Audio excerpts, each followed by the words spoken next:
You've been told to be grateful, make a list, say thanks, feel better, and move on. And maybe sometimes it works, but often it just feels forced.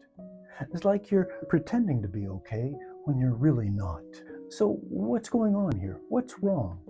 Why doesn't gratitude always work? In today's Stoic episode, we'll explore a deeper, more powerful form of gratitude, one that the Stoics practiced, and one that might just change the way you face your entire day.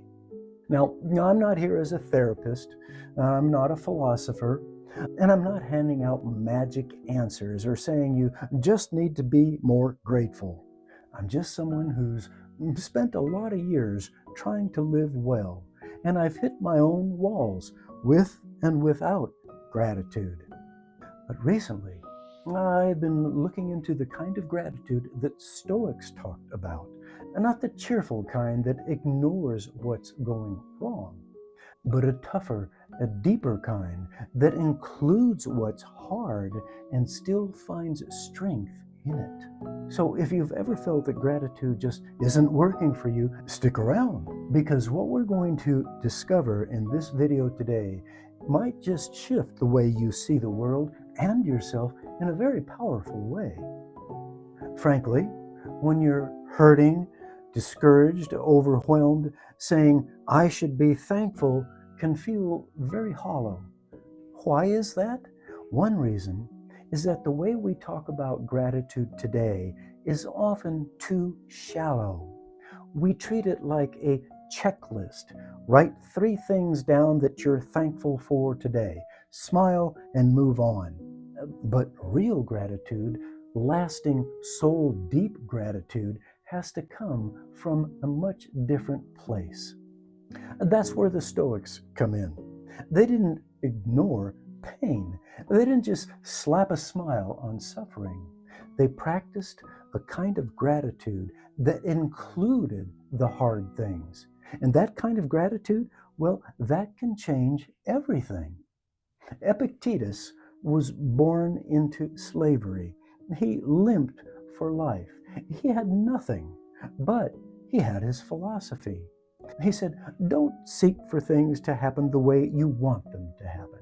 Instead, he admonished us to actually welcome things just as they are.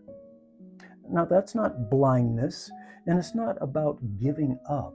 It's about shifting your focus from what you wish life was to what life is offering you right now. And even in pain, there's something to see, something to learn. The Stoics practiced active acceptance. And from that came something powerful that surface level gratitude just can't capture. They were grateful not just for the sunshine, but also for the darkness that gave birth to the resilience and the patience that was built because of them. Try these 3 simple steps. Number 1, stop pretending everything is fine. We often feel the pressure to put on a brave face. We force ourselves to feel grateful, even when we're breaking inside. But the Stoics never pushed this kind of denial. They encouraged us to see things clearly. Life is hard, they said, but you can still find a way to live well. Gratitude doesn't come from ignoring pain. It begins when you stop pretending and start acknowledging what's real. Because when you face what's hard without flinching, gratitude has somewhere solid to land. Now here's step 2. Look for what's growing in you. The question isn't always, what am I thankful for? Try these more powerful self-assessments. What am I getting stronger at? What have I endured that made me wiser? What am I becoming because of this? That's being thankful for your growth. And here's something else that the Stoics understood. Gratitude isn't just an emotion. It's a way of perceiving life. You may not feel thankful for the pain that you're feeling, but you can still recognize, hey, I'm showing up. I'm still standing. You are building resilience. Epictetus said, it's not what happens to you, but how you react to it that really matters. So, even if gratitude doesn't feel like a smile, it can feel like strength. Grab onto that. Here's step 3. Thank the challenge. Now, that might sound strange when we're talking about gratitude, but the Stoics believed in thanking the obstacle. Marcus Aurelius said, the impediment to action advances action. What stands in the way becomes the way. So, when life pushes back, that might be the very thing that is shaping your courage, your patience, and even your clarity. And if you're wondering, how do I thank things that are painful? Well, try asking this. What is this pain for? Not why me, but what is this moment drawing out in me? Maybe it's patience. These questions can shift everything for you.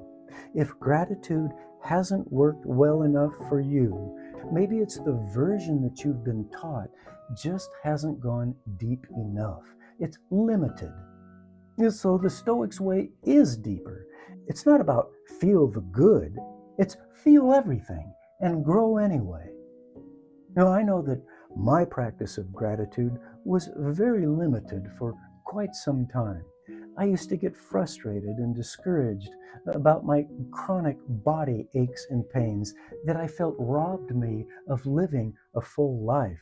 I'd always been athletic and active in years past. It was very difficult for me to accept the reality that my body was changing. I was missing the perspective that could have had me appreciating life in a brand new, positive way. Stoic wisdom has helped to open my eyes.